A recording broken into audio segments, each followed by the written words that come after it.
Hello mga call, welcome back na naman dito sa ating YouTube channel. For today's video mga call, meron na naman tayong bagong finish na unit. DA17B 4x4 automatic RO6A engine VVT. Ito yung unit natin dito. Napakaganda. Then, check natin mga call, then tapusin natin yung video para malaman natin kung magkano ang presyo sa ating napaka-loaded na setup mga call. So, tara! Ito yung unit natin. Kita natin dito mga call, naka all power, power mirror, fully tinted, high roof yung unit natin. Original headlight, H4 halogen T10, then ito yung ating signal light. Then tingnan nyo yung ating fog light, napaganda. Tapos napaganda yung liwanag nito. Pakita natin yung ilaw natin dito sa ating fog light. Tingnan nyo mga call, yung ilaw. So maliwanag pa ngayon mga call, pero napakalakas ng ilaw sa ating fog light. Available din to sa shop natin mga call. If ever gusto nyo magpalagay ng fog light, meron kayo minivan na gusto nyo palagyan, meron tayo dito mga call. Then dito naglagay tayo ng steel bumper dito sa harap mga call. Complete LTO registered. Then makita natin dito sa ilalim, naglagay tayo ng stone guard para maiwasan natin yung pagkasayad sa ilalim ng ating radiator. Dito naman sa gilid mga call, naglagay tayo ng fender.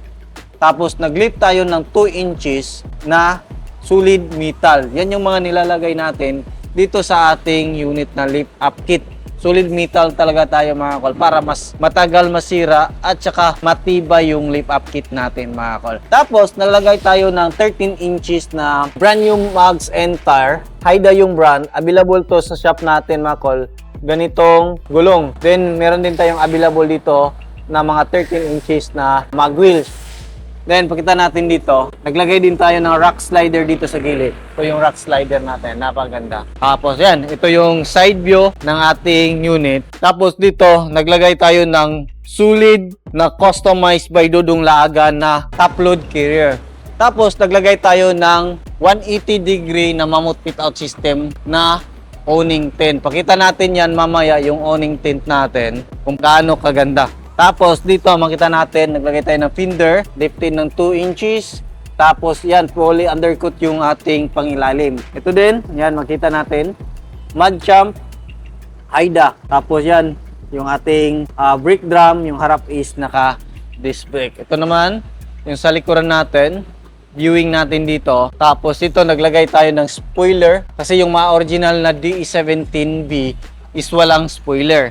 Tapos dito naglagay tayo yun ng full aluminum na ladder. Yan yung ladder natin, magaan to mga call. Tapos naglagay tayo ng gas tank container dito sa ating back door. Yan yung ginagawa natin dito based sa request ng ating customer. Then dito naglagay din tayo ng stepboard. Yan makita natin yung plate light kompleto. Tapos naglagay tayo ng plate holder para hindi mabend yung plaka natin. Ito yung ating park light. Then ito naman yung ating signal light. Then yung ating reverse light. Diba? Ganda ng view ng ating sasakyan. Yan. Simple pero napaka-angas tingnan mga call.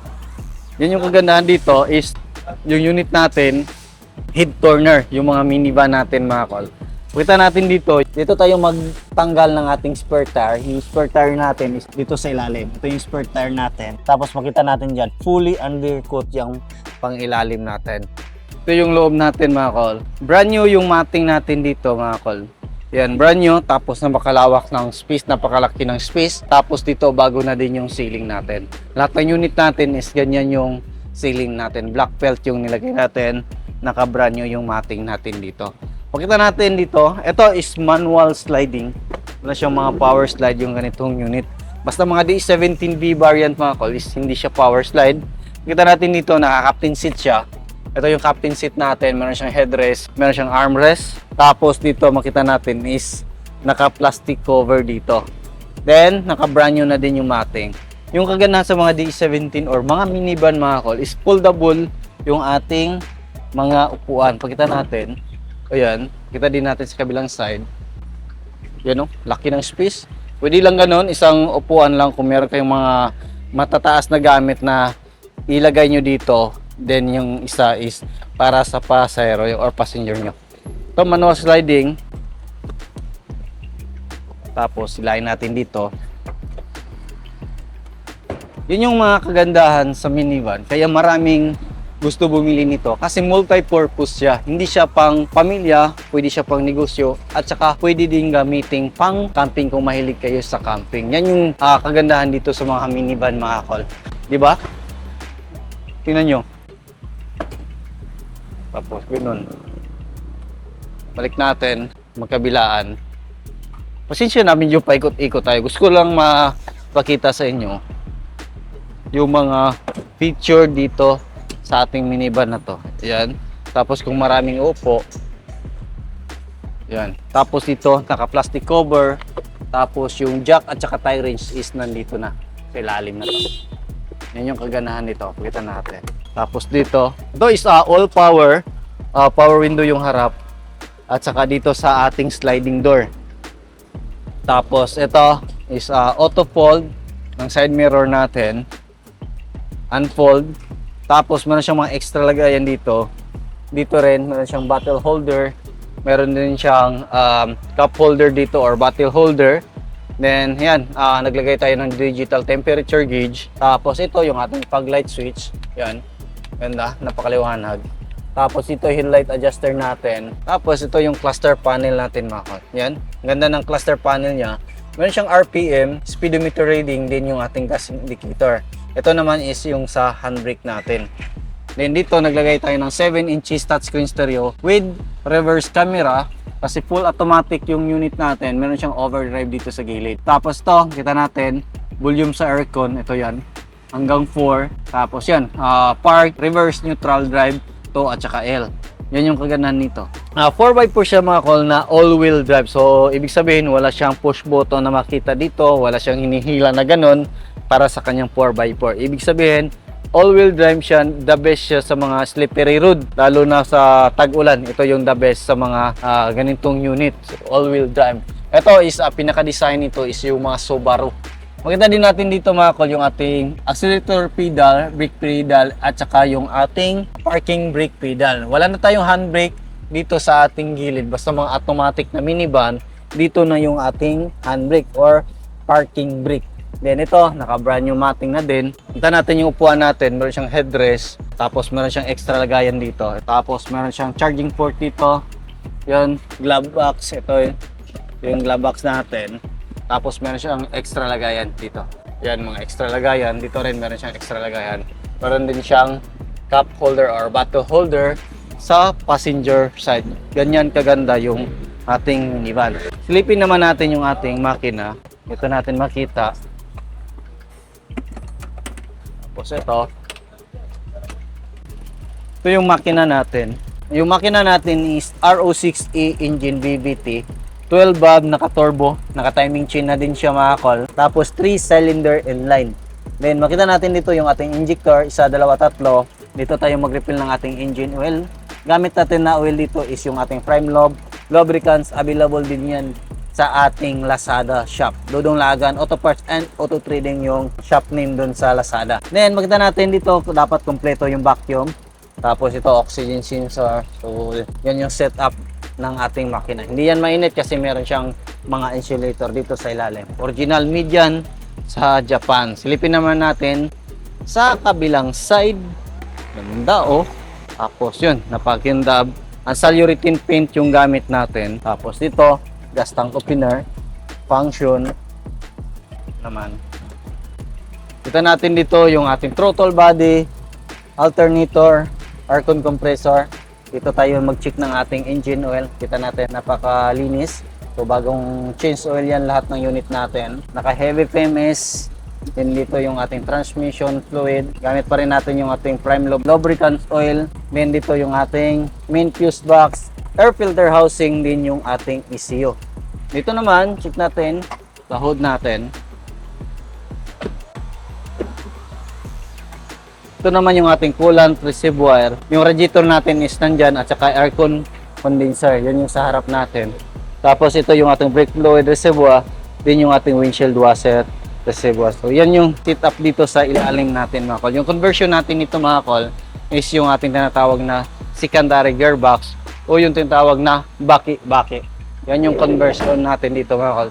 So nag-stick tayo sa mga conversion natin na baki-baki conversion. Pakita din natin mga call yung ating awning tint kung gaano kaganda. Ito yung awning tint natin. Open natin. Tapos dito. Yan.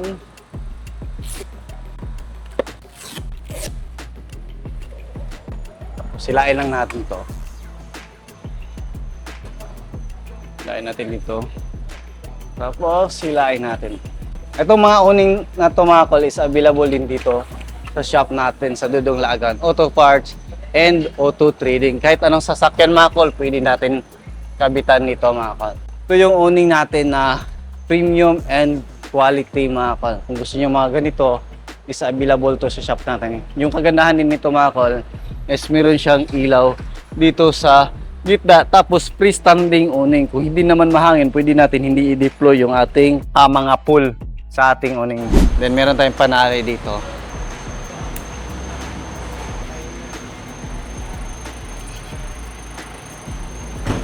Tapos dito sa kabila, ganun rin. Dito lang, lagay natin dito yung clip natin. Shadow lang muna natin to. Temporary natin dito. Ayan. Ito is temporary lang ilagay natin dito. In actual camping, mas maganda mga call kung dun sa taas natin ilagay yung ating ilaw. Then ito na yun. Freestanding awning. Pero kung gusto natin i-deploy, pwede natin yan. Yung ating...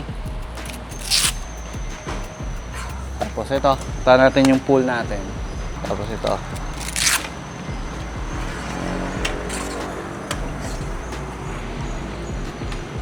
Yan yung pool natin. Tapos, meron tayong socket. Kung meron kayong power station mga kal, is mas maganda. Pero kung wala tayong or wala kayong power station, is lighter port nyo na lang ilagay itong wire. Yan. Gagawin nyo, ito isang socket. Lagay nyo dito. Yan lang. Para hindi magkabuhol-buhol yung wire. Then, itong socket na to, lagay nyo dito. Tapos, itong port na to, is dito natin ilagay. Makita nyo yan mga call na connected na siya kasi umiilaw dito sa ating itaas. Yan yung ilaw natin.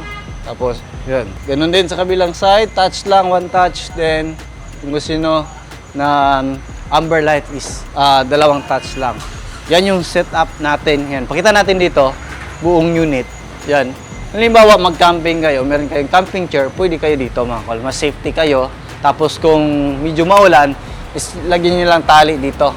Ito lang yung talian nyo para hindi maipon yung tubig sa itaas ng awning tint natin mga call. Kung gusto nyo ng ganito, meron kayong sasakyan, kahit anong sasakyan, pwede natin kabitan nitong awning na to mga call. Itong setup na to mga call, all in all mga call, is umabot siya ng 490,000. Tapos yung basic finish nito, wala masyadong upward, is nasa 350,000.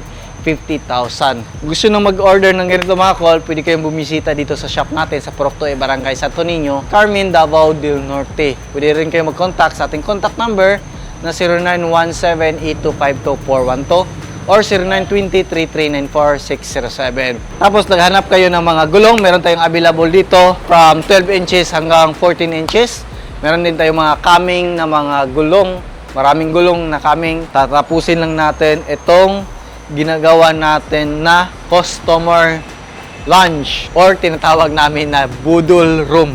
Habang nag-aantay kayo sa inyong mga unit na pina-repair dito, under chassis, engine overhauling, or mga heavy PMS, light PMS, kahit anong sasakyan is tinatanggap natin dito.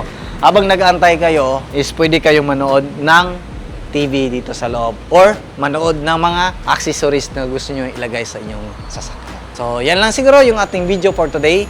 Maraming salamat sa iyong patuloy na pagsubaybay. Sa bago lang sa ating channel, don't forget to like, share, and subscribe. Then click na rin yung ating notification bell para updated kayo sa ating mga next video uploads kagaya ito. Ingat po mga call and bye-bye. God bless sa ating lahat.